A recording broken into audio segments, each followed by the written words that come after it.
नमस्कार दोस्तों, आप सभी का स्वागत है। आज हम देखते हैं बीजगणित के बारे में। तो बीजगणित होता क्या है? तो गणित की वह शाखा जिसमें हम संख्याओं के बारे में पढ़ते हैं वह अंकगणित कहलाता है, अरिथमेटिक। उसी प्रकार जहाँ हम आकृतियों के बारे में पढ़ते हैं जैसे कि त्रिभुज, चतुर्भुज, ये सब ज्यामिति या ज्योमेट्री के अंदर आता है। और जहाँ पर हम अंग्रेजी वर्णमाला के X Y Z A B C ये सब के बारे में पढ़ते हैं वह बीजगणित या अलजेब्रा कहलाता है। तो आज हम यही देखेंगे कि बीजगणितीय व्यंजक को कैसे हल किया जाता है। तो सबसे शुरू हम अचर राशि, चर राशि के बारे में जानकारी ले लेते हैं। अचर राशि होता क्या है? कांस्टेंट। तो एक अचर वह संख्या है जिसका मान स्थिर रहता है, मतलब फिक्स रहता है, बदलता नहीं है। जैसे कि मैं कोई संख्या लिखूं 5, 100, -17, क्या इन सभी का मान बदल सकता है? नहीं, ये इतना ही रहेगा। तो जितने भी संख्याएं हैं वे सब किसके अंदर आते हैं? अचर राशि के अंदर आते हैं, कांस्टेंट के अंदर आते हैं। दूसरा है चर या वेरिएबल। तो एक चर वह संख्या है जिसका मान निश्चित या फिक्स नहीं होता। चरों को अंग्रेजी वर्णमाला के A B C X Y Z आदि से व्यक्त किया जाता है। जैसे कि उदाहरण के लिए मैं लेता हूँ एक्स। तो यहाँ पर एक्स का मान निश्चित नहीं है। एक्स का मान यहाँ पर कोई भी संख्या हो सकता है, 1 2 3 4 5, कुछ भी संख्या हो सकता है। व्यंजक या एक्सप्रेशन। तो चर और अचरों पर हम जोड़ घटाव गुणा भाग जैसी संक्रियाएं करके व्यंजकों को बनाते हैं। जैसे कि 4x धन 5। तो 4x धन 5 एक व्यंजक है।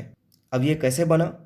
तो चर x पर 4 का गुणा करके उसमें 5 जोड़ दिए तो हमें क्या प्राप्त हुआ? एक व्यंजक प्राप्त हुआ। और यह व्यंजक विभिन्न पदों से मिलकर बनता है। तो पद या टर्म क्या है? तो यहाँ पर 4x धन 5y, इसमें 4x और 5y ये दोनों क्या है? पद हैं या टर्म है। तो 4x जो है 4 और x का गुणा होके बना है। अब है किसी पद का गुणांक या कोफिशिएंट। तो यहाँ पर जैसे कि एक पद है 4x, तो 4x में 4 जो है x का गुणांक है। तो यहाँ पर क्लियर हो गया व्यंजक क्या है? 4x धन 5 पूरा क्या है? व्यंजक है। पद क्या है? 4x और 5y ये अलग अलग पद हैं। और गुणांक क्या है? 4x में 4 जो है इस पद का गुणांक है। इन सब के बारे में इसलिए बता रहा हूँ क्योंकि आगे इन शब्दों का यूज होगा तो आपको कोई कन्फ्यूजन ना हो कि सर क्या बोल रहे हैं। समान पद या असमान पद, like terms and unlike terms.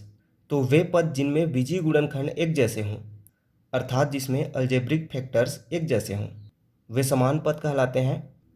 तथा भिन्न भिन्न बीजीय गुणनखंड वाले पद असमान पद कहलाते हैं।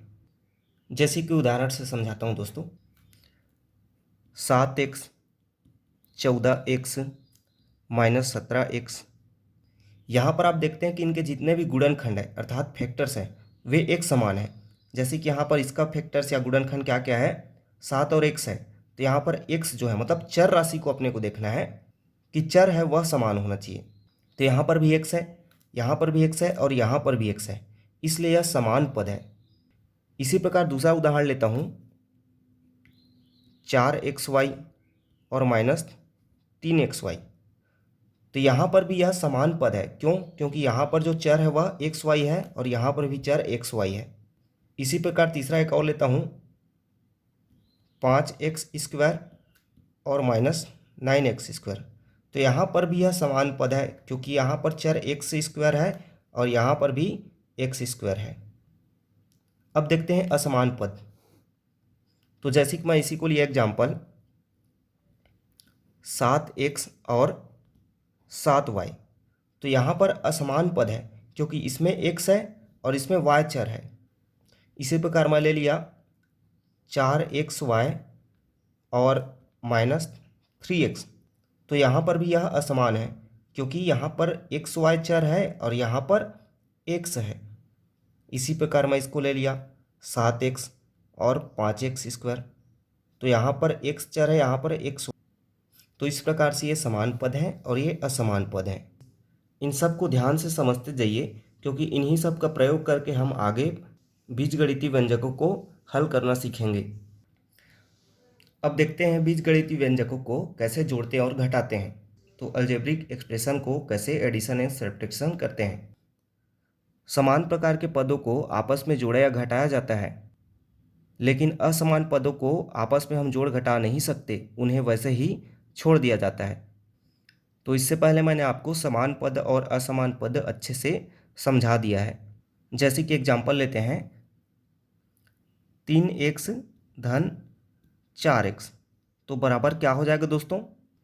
तो याद रखिए, बीजीय व्यंजकों को जोड़ते घटाते समय हम सिर्फ उनके गुणांकों को जोड़ते हैं या घटाते हैं। जैसे कि इसमें क्या है, गुणांक 3x में 3 गुणांक है और इसी प्रकार 4x में 4 गुणांक है। तो यहाँ पर 3 और 4 का ही आपस में जोड़ घटा होगा। तो 4 और 3 क्या हो गया? 7। तो इसका योग क्या हो जाएगा? 4 3 7x। इसी प्रकार 12ab माइनस 8ab, तो इसका मान क्या हो जाएगा? 12 में 8 घटा 4 और ab चर को लिख देना है वैसे ही। इसी तरह a धन a क्या होगा? तो a में गुणांक क्या है? 1। इसी प्रकार इस a में गुणांक क्या है? 1। तो इसका मान क्या हो जाएगा? 2a। a माइनस a बराबर क्या हो जाएगा? a में गुणांक क्या है? 1। इसमें भी गुणांक है 1, तो इसका मान क्या हो जाएगा? 0। अब देखते हैं असमान पद वाले को।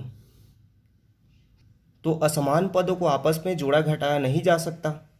जैसे कि यदि मैं x में 5 को जोड़ता हूँ तो हमें क्या प्राप्त होता है? x धन 5 ही प्राप्त होता है, जो कि पहले जैसा ही है। इसी प्रकार यदि मैं 5x धन 3y को जोड़ता हूँ तो इसका भी मान 5x धन 3y ही आएगा। इसी प्रकार यदि मैं a धन b को जोड़ता हूँ तो भी हमें a धन b ही मिलेगा। तो इस तरह आप देख सकते हैं दोस्तों कि हम सिर्फ समान पद वाले व्यंजकों को ही जोड़ सकते हैं, परंतु असमान पद वाले व्यंजकों को नहीं जोड़ घटा सकते, उन्हें वैसे ही छोड़ दिया जाता है। तो आइए कुछ और समान पद वाले व्यंजकों को हम आपस में जोड़ घटा कर देखते हैं। तो एक एग्जाम्पल देता हूँ आपको मैं। 3x धन 11 और 7x ऋण 5 को जोड़ते हैं।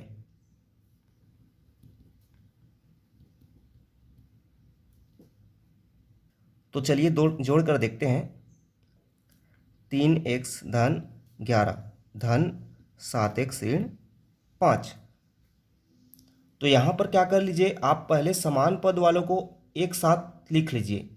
जैसे कि यहाँ पर 3x और 7x एक समान पद हैं। इसी प्रकार 11 और ऋण 5 एक पद हैं। अब 7x का 3x के साथ जोड़ होगा तो 10x और 11 में 5 घटेगा तो 6। तो इस प्रकार से हमें 10x धन 6 प्राप्त होगा। आइए दूसरा एग्जाम्पल और देखते हैं। 3a ऋण b धन 4 में से a ऋण b को घटाइए। तो चलिए करके देखते हैं। 3a ऋण b धन 4 में घटाना है तो ऋण का चिन्ह लगाए और a माइनस बी को घटाना है तो पूरे को ब्रैकेट में रखेंगे a माइनस बी। अब इसके बाद क्या करेंगे, इस ब्रैकेट को खोलेंगे तो 3a ऋण b धन 4। अब ब्रैकेट खुलेगा तो इसमें धन का चिन्ह है और बाहर है ऋण का, तो ये ऋण हो जाता है, तो ऋण a। इसी प्रकार ये बाहर में ऋण है और अंदर में भी ऋण है, तो ऋण ऋण होके धन हो जाता है, इसलिए धन b।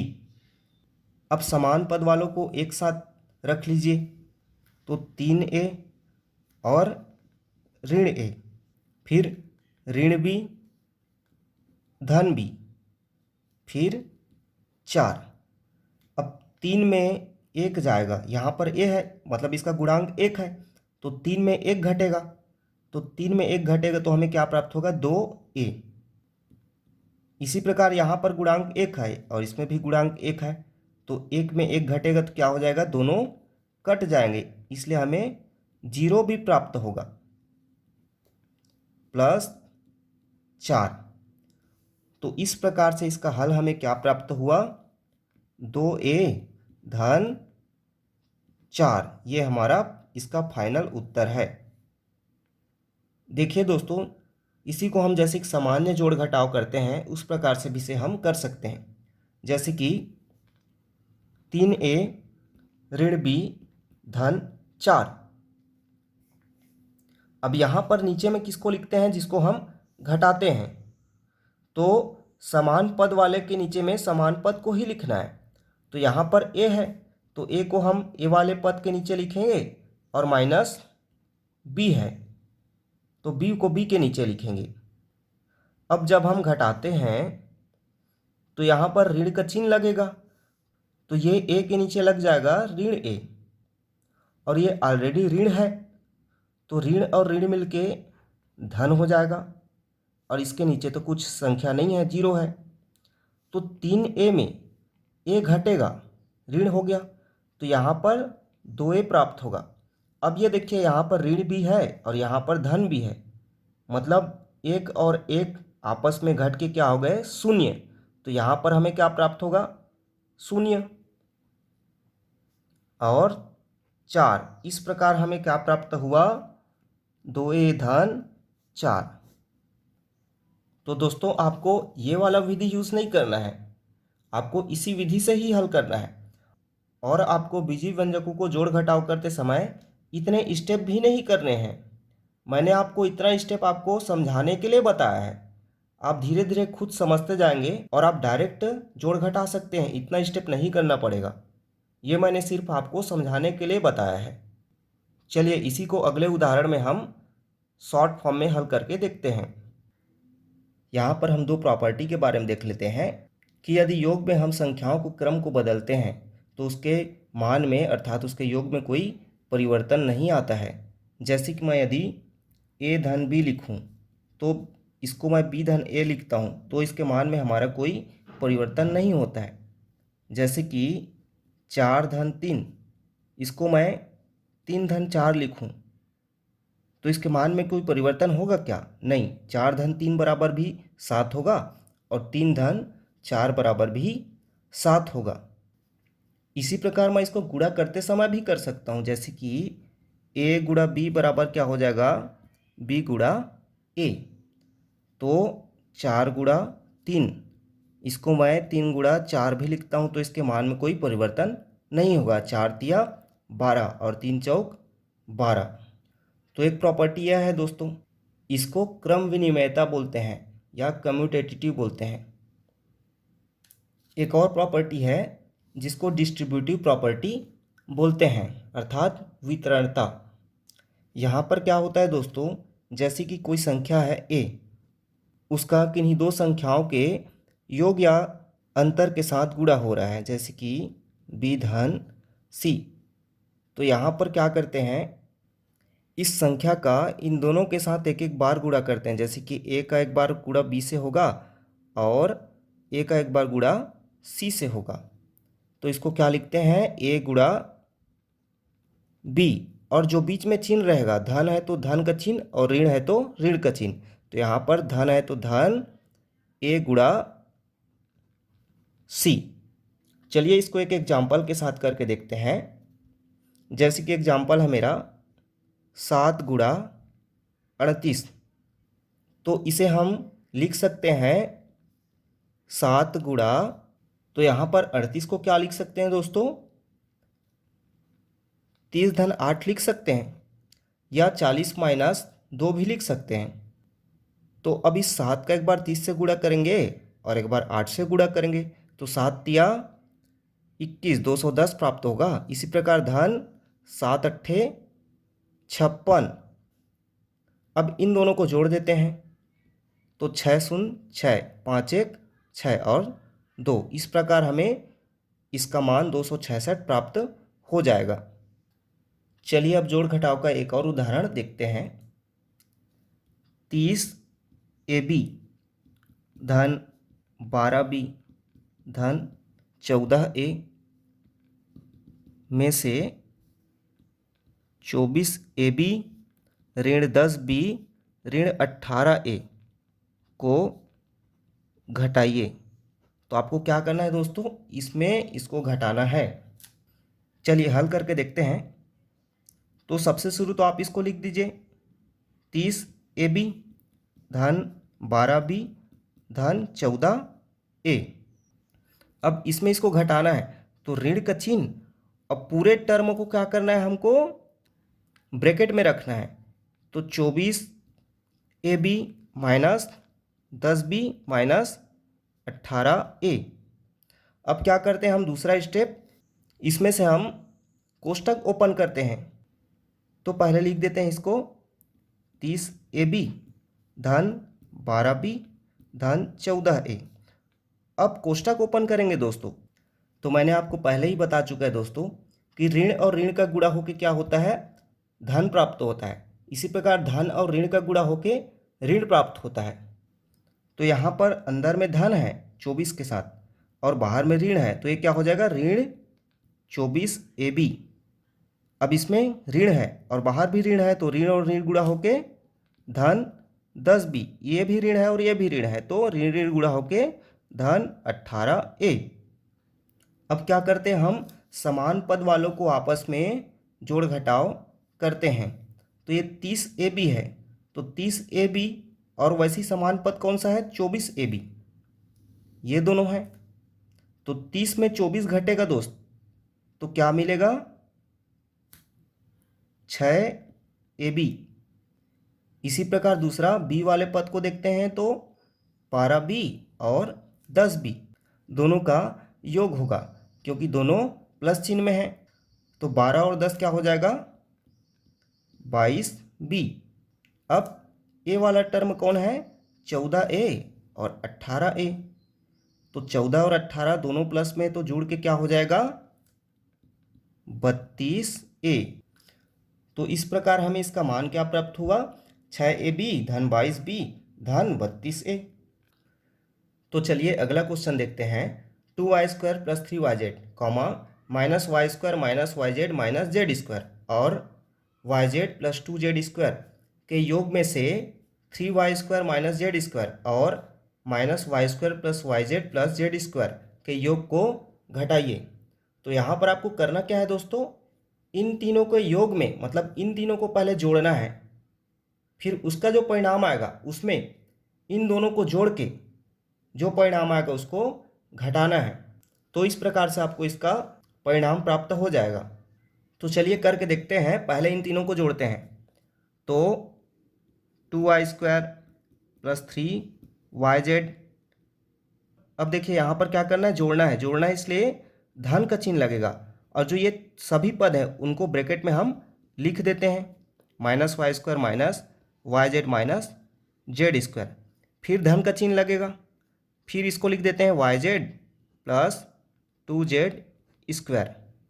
अब अगले स्टेप में क्या करते हैं, ब्रैकेट ओपन करने का काम करते हैं। तो 2y² प्लस 3yz। देखिए दोस्तों, ब्रैकेट ओपन करते समय क्या होता है, यदि ब्रैकेट के बाहर में प्लस का साइन है तब ब्रैकेट के अंदर जितने भी पद होते हैं उसके साइन में कोई परिवर्तन नहीं होता। परंतु यदि ब्रैकेट के बाहर में माइनस का साइन होता है तब ब्रैकेट के अंदर के सभी पदों में चिन्ह का परिवर्तन हो जाता है। जैसे कि माइनस माइनस का मल्टीप्लाई होकर प्लस हो जाता है और प्लस और माइनस का मल्टीप्लाई होकर माइनस हो जाता है। तो यहाँ पर तो ब्रैकेट के बाहर प्लस है, इसलिए यहाँ पर साइन में कोई परिवर्तन नहीं होगा। तो इसलिए हो जाएगा minus y² minus yz minus z²। इसी प्रकार प्लस yz प्लस 2z²। अब इसके बाद क्या करते हैं, जितने भी समान पद हैं उनको एक जगह व्यवस्थित कर लिखते हैं। तो 2y², अब y² वाला कौन सा पद है, एक और है माइनस y², इसलिए माइनस y² को एक साथ लिख लिए। अब और है क्या, माइनस y² वाला नहीं है, तो अगला टर्म कौन सा है, yz वाला, तो प्लस 3yz। अब yz वाला और कौन सा है, माइनस yz है, इसी प्रकार प्लस yz है। अब कौन सा टर्म है, माइनस y², तो माइनस वाई स्क्वायर और माइनस नहीं, माइनस वाई स्क्वायर वाला तो हो गया। अब कौन सा है, जेड स्क्वायर वाला, तो minus Z square plus 2z square. अब क्या करते हैं, समान पद वालों को आपस में जोड़ते घटाते हैं। तो यहाँ पर 2y² है और यहाँ पर वाई स्क्वायर, मतलब वाई स्क्वायर के साथ क्या है, 1 गुणांक है, इसलिए 2 में 1 घटेगा तो क्या प्राप्त होगा, 1y², मतलब वाई स्क्वायर। इसी प्रकार 3yz माइनस वाई और प्लस वाई, तो यहाँ पर देखिए ये -1 है और ये +1 है, तो -1 और +1 होके तो कैंसिल हो गया। इस प्रकार हमें यहाँ पर क्या प्राप्त हो जाएगा, 3yz। अब इसके बाद 2z² है और -z² है, मतलब 2 में 1 घटेगा तो क्या प्राप्त होगा, 1, इसलिए +z²। तो पहले वाले का मान हमें ये प्राप्त हो गया।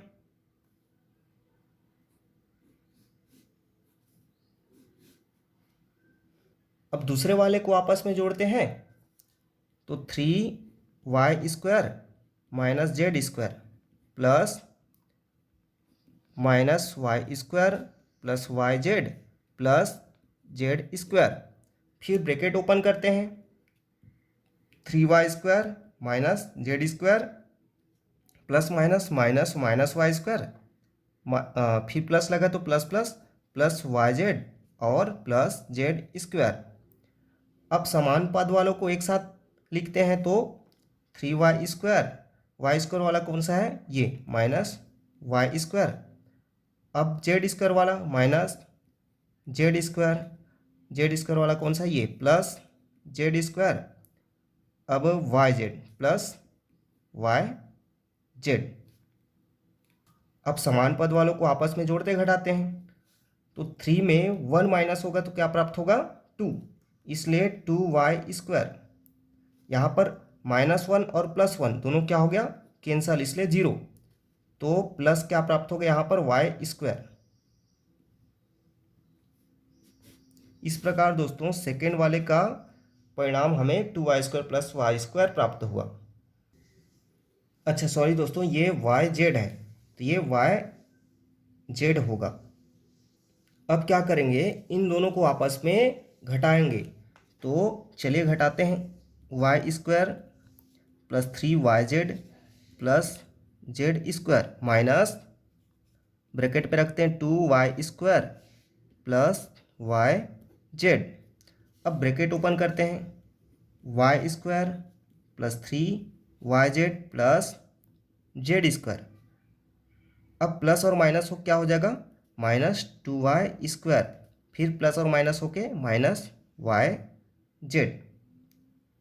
अब समान पद वालों को एक साथ लिखते हैं, तो y² और y² वाला कौन सा है, ये, तो -2y²। इसके बाद yz वाला 3yz minus yz plus z²। अब समान पद वालों को आपस में जोड़ते घटाते हैं, तो यहाँ पर है 2 और यहाँ पर 1, तो -2 और 1 होके क्या हो जाएगा, -1, इसलिए -y² प्लस 3 में 1 घटेगा तो 2yz प्लस z²। तो इस प्रकार दोस्तों हमें फाइनल परिणाम क्या प्राप्त हुआ, -y² plus 2yz plus z²। तो इस तरह से दोस्तों जोड़ना घटाना हमारा पूरा हुआ। अब आप किसी भी प्रकार के बीजगणितीय व्यंजक को आपस में जोड़ घटा सकते हैं। चलिए अब बीजीय व्यंजकों का गुणा करना या मल्टीप्लिकेशन करना सीखते हैं। तो सबसे पहले यहाँ पर आप एक नियम याद रखिए कि यदि समान प्रकार की चर राशियों को गुणा करते समय उनका आधार समान हो तो घातें आपस में जुड़ जाती हैं। जैसे कि यदि a की घात m गुणा a की घात n, तो a की घात m धन n, यहाँ पर आधार क्या है, समान है a और a, तो घातें क्या हो जाएंगी यहाँ पर m धन n, मतलब m और n जुड़ जाएंगी। जैसे कि उदाहरण के साथ देखते हैं, 2 की घात 3 गुणा 2 की घात 2 बराबर क्या हो जाएगा, 2 की घात 3 और 2 आपस में जुड़ जाएंगे तो क्या प्राप्त होगा, 2 की घात 5, जिसका मान क्या होता है 32। आप इसको इस तरीके से हल भी कर सकते हैं, 2 की घात 3 क्या होता है 8 गुणा 2 की घात 2 क्या होता है 4 बराबर 8 चौक 32, तो आपको मान सेम मिलेगा। यहाँ पे एक और फैक्ट याद रखिए दोस्तों कि यदि किसी भी संख्या के घात में कुछ ना हो तो घात 1 मानी जाती है। जैसे कि यदि मैं x लिखा तो यहाँ पर x लिखा हूँ, इसका मतलब है यहाँ पर x की घात छुपी हुई है, x की घात 1 है जिसको हम लिखते नहीं हैं। इसी प्रकार यदि मैं 5 लिखा तो यहाँ पर 5 की घात 1 है। चलिए अब बीजीय व्यंजकों को गुणा करना देखते हैं। तो वहाँ यहाँ पर इस नियम का उपयोग होगा दोस्तों, इसलिए पहले मैंने ये नियम बताया आपको। चलिए देखते हैं। तो पहला गुणा करके देखते हैं, 4 गुणा x का, तो यहाँ पर क्या प्राप्त होगा, 4 गुणा x 4x प्राप्त होगा। दूसरा देखते हैं, 5x गुणा -3y। तो यहाँ पर याद रखिए दोस्तों, बीजीय व्यंजकों का जब हम गुणा करते हैं तो उनके गुणांकों का आपस में गुणा होता है और चर राशियों का चर राशियों के साथ। जैसे कि यहाँ पर 5 गुणांक है और यहाँ पर 3 गुणांक है, तो 5 और 3 का आपस में गुणा होगा। और x और y क्या है, यहाँ पर चर राशियाँ हैं, तो x और y का आपस में गुणा होगा। जैसे कि 5 गुणा x है, तो यहाँ पर 5 गुणा x को मैं लिख सकता हूँ 5 गुणा x, फिर गुणा -3 गुणा y। अब मैंने आपको क्या बोला, गुणांक का गुणांक के साथ गुणा होगा, मतलब अचर राशि का अचर राशि के साथ गुणा होगा और चर का चर के साथ गुणा होगा। तो 5 गुणा -3 हो जाएगा गुणा x गुणा y, तो 5 तिया 15 प्राप्त होगा। चूंकि ऋण में है इसलिए ऋण गुणा xy। इस प्रकार हमें इसका मान क्या प्राप्त हुआ, -15xy। चलिए एक और क्वेश्चन करके देखते हैं, 5x गुणा 4x स्क्वायर। तो यहाँ पर गुणांक गुणांक आपस में गुणा होगा, मतलब 5 और 4 का गुणा चर राशियों का आपस में गुण होगा, x गुणा x स्क्वायर का। तो 5 चौक 20 गुणा, अब मैंने बताया है कि यदि आधार समान हो, मतलब x है, तो घातें क्या हो जाती हैं, जुड़ जाती हैं। तो यहाँ पर x की घात 2 है और यहाँ पर x की घात 1 है, तो 2 1 3, इसलिए क्या हो जाएगा x की घात 3। तो इसलिए इसका मान क्या प्राप्त हुआ दोस्तों, हमें 20 x की घात 3। चौथा देखते हैं, 5x गुणा -4xy/z बराबर क्या होगा। तो गुणांक गुणांक क्या है, 5 और 4, इनका आपस में गुणा होगा और चर राशियों का आपस में गुणा होगा।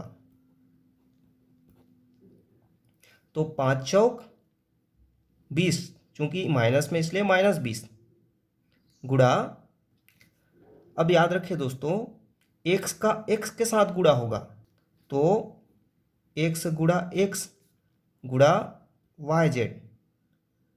अब ये क्या हो जाएगा, -20 गुणा x और x गुणा क्या हो जाएगा, घातें जुड़ जाएंगी, तो x की घात 2 गुणा yz।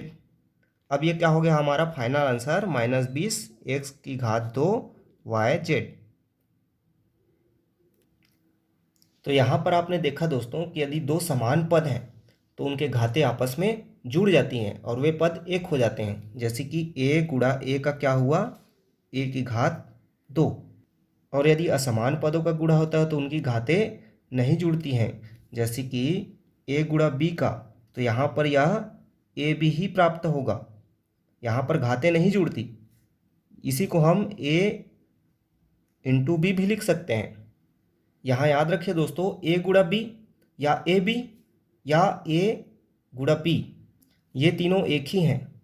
यदि बीच में कोई चिन्ह नहीं है इसका मतलब क्या है, यहाँ पर गुणा चिन्ह माना जाता है। चलिए कुछ और गुणा करके देखते हैं, जैसे कि 3x गुणा 5y प्लस 2, इसका मान क्या प्राप्त होगा। तो यहाँ पर याद रखें दोस्तों, इसमें एक पद है तो यह एक पद ही कहलाता है या मोनोमियल कहलाता है। इसमें कितने पद हैं, 5y एक पद है और एक पद है, तो यहाँ पर दो पद हैं, तो यह द्विपद या बहुपद कहलाता है। मैंने ऐसा क्यों बोला, क्योंकि यहाँ पर 3x एक पद है इसलिए यह एक पदी है, और यहाँ पर 5y एक पद है और 2 दूसरा पद है, इसलिए यहाँ पर यह द्विपदी है या फिर बहुपद भी बोल सकते हैं। तो इस प्रकार हम किसी एक पदी को बहुपद से गुणा करते हैं तो क्या प्राप्त होता है। तो मैंने पहले ही आपको बता चुका है कि ये 3x का एक बार गुणा होगा 5y से, फिर 3x का गुणा होगा एक बार 2 से। तो चलिए करके देखते हैं। तो 3x गुणा 5y और बीच में धन है इसलिए धन 3x गुणा 2, तो 3 पंछे 15x y धन 3 दूने 6x, तो इसका मान ये प्राप्त हुआ। तो यहाँ पर याद रखिए दोस्तों, जब हम एक बहुपद का दूसरे बहुपद के साथ गुणा करते हैं तो एक बहुपद के प्रत्येक पद का दूसरे बहुपद के प्रत्येक पद से गुणा होता है। जैसे कि x का एक बार इन दोनों से गुणा होगा 2x और 3 से, उसी प्रकार 4 का एक दूसरी बार इन दोनों से गुणा होगा। चलिए करके देखते हैं। तो एक बार क्या होगा, x का गुणा इन दोनों से होगा, तो x गुणा 2x धन 3। अब बीच में क्या है, ऋण 4 है, इसलिए ऋण 4 गुणा 2x धन 3। अब फिर मैंने आपको क्या बोला, यहाँ पर इसका एक बार इसके साथ गुणा होगा फिर इसके साथ, इसी प्रकार 4 का भी इसके साथ गुणा होगा और 3 के साथ भी। तो चलिए करते हैं x गुणा 2x। यहाँ पर x का गुणांक क्या 1 है और यहाँ 2, तो 2 एक कम 2 और x गुणा होके घात जुड़ जाएंगी x स्क्वायर, फिर 3 गुणांक 1 3x। अब माइनस है तो माइनस 4 गुणा 2 4 दूनी 8 और x फिर माइनस है तो माइनस 4 दिया 12। तो यहाँ पर दूसरा इंपॉर्टेंट पॉइंट याद रखिए दोस्तों कि यदि हमें समान पद मिल जाते हैं तो उन्हें आपस में हमें जोड़ घटाकर मिला लेना चाहिए। तो यहाँ पर हमें 3x और 8x समान पद मिला है, तो इन्हें क्या करते हैं, हम जोड़ लेते हैं। तो 2x स्क्वायर, अब यहाँ पर ऋण 8 है और धन 3 है, इसलिए ऋण 5x और ऋण 12। इस प्रकार इसको हम हल किए तो 2x की घात 2 माइनस 5x माइनस 12 प्राप्त हुआ। चलिए एक और गुणा करके देखते हैं। x ऋण y गुणा 3x धन 5y बराबर क्या प्राप्त होगा। तो x का गुणा एक बार इन दोनों से होगा और माइनस y का गुणा इन दोनों से होगा। तो चलिए करते हैं, x गुणा 3x धन 5y, अब ऋण y है तो ऋण y गुणा 3x धन 5y। अब दूसरा स्टेप में क्या बताया मैंने आपको कि इस x का गुणा 3x और 5y के साथ होगा और माइनस y का 3x और 5y के साथ गुणा होगा। तो चलिए करते हैं। यहाँ पर x का गुणांक 1 है और यहाँ पर 3, तो 3 एक कम 3 और x और x जुड़ के क्या हो जाएगा, घात x स्क्वायर, तो 3x स्क्वायर प्लस 5 एक कम 5xy। अब चूंकि यहाँ पर माइनस है और यहाँ प्लस है इसलिए माइनस 3yx, फिर यहाँ पर प्लस है यहाँ पर माइनस है इसलिए माइनस 5 और y स्क्वायर। अब देखिए दोस्तों, मैंने आपको क्या बोला कि यदि समान पद हमको मिलते हैं तो उनको आपस में हमें जोड़ या घटा लेना चाहिए। तो यहाँ पर 5xy और 3yx ये दोनों समान पद हैं। याद रखिए यहाँ पर ये xy लिखा है और यहाँ पर ये वाई एक्स लिखा है, तो दोनों क्या है, समान है, क्रम बदलने से कुछ नहीं होता है। तो इसलिए 5 पे 3 घट जाएगा और 2xy बचेगा। तो हमें क्या प्राप्त हुआ, 3x की घात 2 और 5 पे 3 घटा तो 2xy माइनस 5y²। ये हमारा अंतिम उत्तर है। चलिए एक और क्वेश्चन करके देखते हैं। a+7 गुणा a² प्लस 3a+5 बराबर क्या होगा। तो यहाँ से लिखते हैं, इस a का गुणा एक बार इन तीनों से होगा, फिर इस 7 का गुणा इन तीनों से होगा। तो चलिए करते हैं, a गुणा a² प्लस 3a+5, इसी प्रकार +7 गुणा a² प्लस 3a+5। तो यहाँ पर a का गुणांक भी 1 है और a² का भी गुणांक 1 है, इसलिए क्या होगा, 1 गुणा 1 1 ही प्राप्त होगा और a की घात आपस में जुड़ जाएंगी, तो a की घात क्यूब, तो a की घात 3, इसलिए a की घात 3 धन 3 एक कम 3 और a की घात जुड़ के 3a² धन 5 गुणा a 5a। इसी प्रकार 7 का गुणा 7a² धन 7 या 21 और a धन 7 पंछे 35। अब क्या करते हैं दोस्तों, हम समान पद वालों को आपस में जोड़ लेते हैं।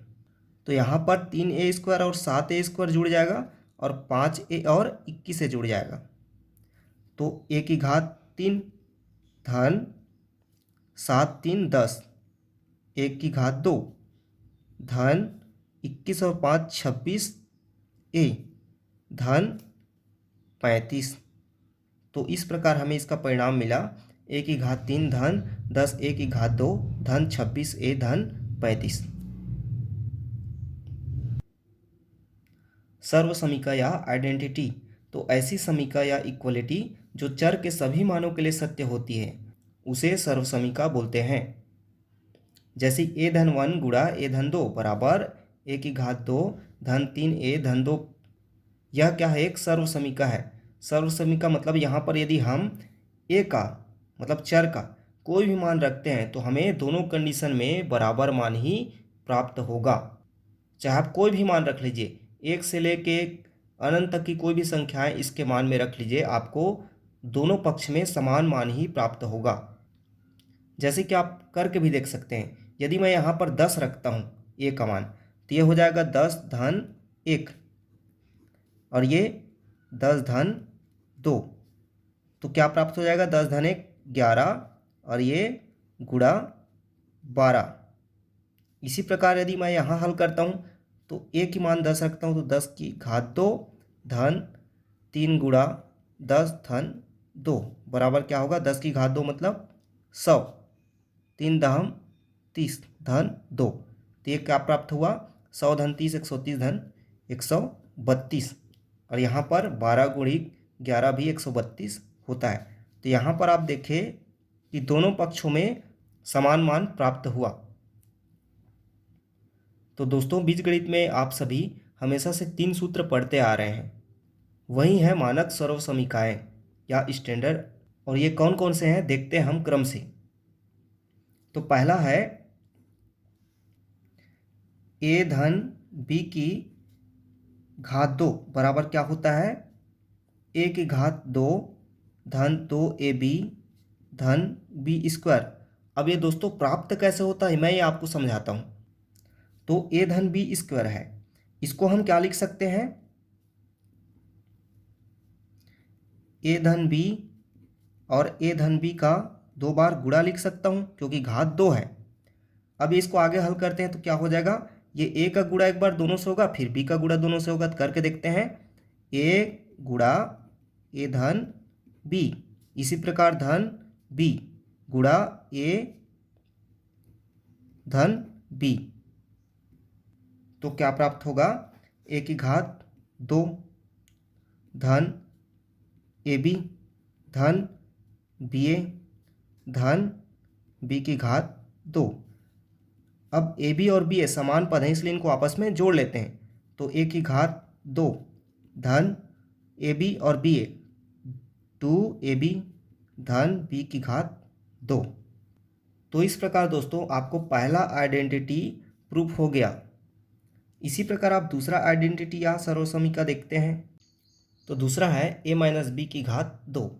चलिए इसका मान क्या प्राप्त होता है देखते हैं। तो इसको भी हम लिख सकते हैं a माइनस बी गुणा a माइनस बी, क्योंकि घात 2 है इसलिए 2 बार गुणा। अब गुणा करते हैं तो a का एक बार इससे होगा a गुणा a माइनस बी, फिर माइनस बी का गुणा होगा दोनों से a माइनस बी बराबर a की गुणा a square minus A B,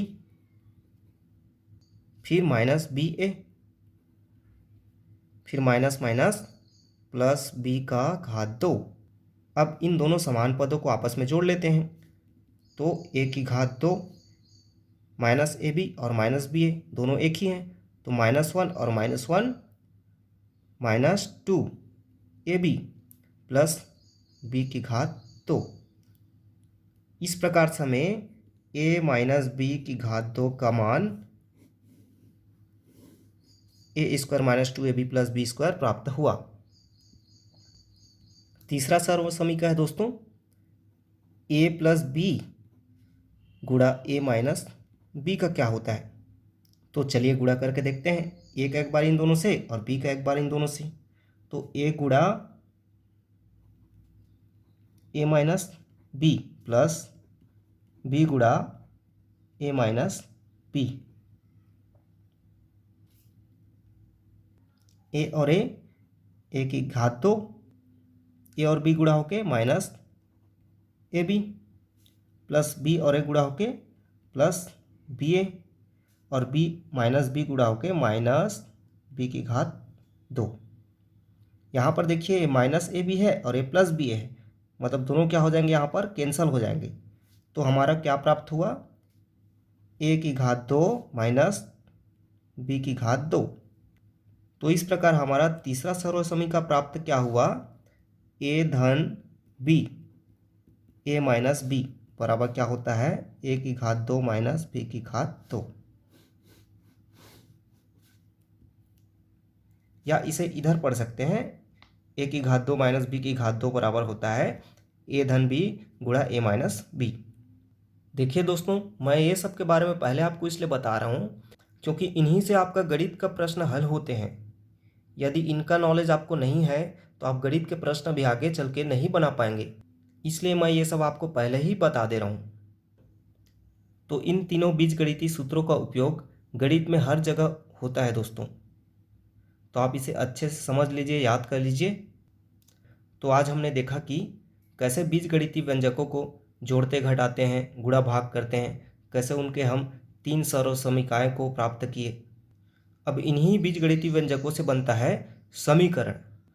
तो समीकरण के बारे में दोस्तों हम कल देखेंगे कि कैसे समीकरण बनते हैं, कैसे उनको हल किया जाता है। ये सब के बारे में हम अगले वीडियो में पढ़ेंगे कि समीकरण कैसे बनते हैं और समीकरण को कैसे अलग अलग नियमों से हल करते हैं। तो दोस्तों, यदि मेरा पढ़ाना अच्छा लगा होगा और यदि मेरा वीडियो आप पहली बार देख रहे हैं तो मेरा चैनल सब्सक्राइब कर लीजिए, ताकि अगले वीडियो के नोटिफिकेशन आप तक तुरंत पहुंच जाए और आप वीडियो देख सकें। धन्यवाद।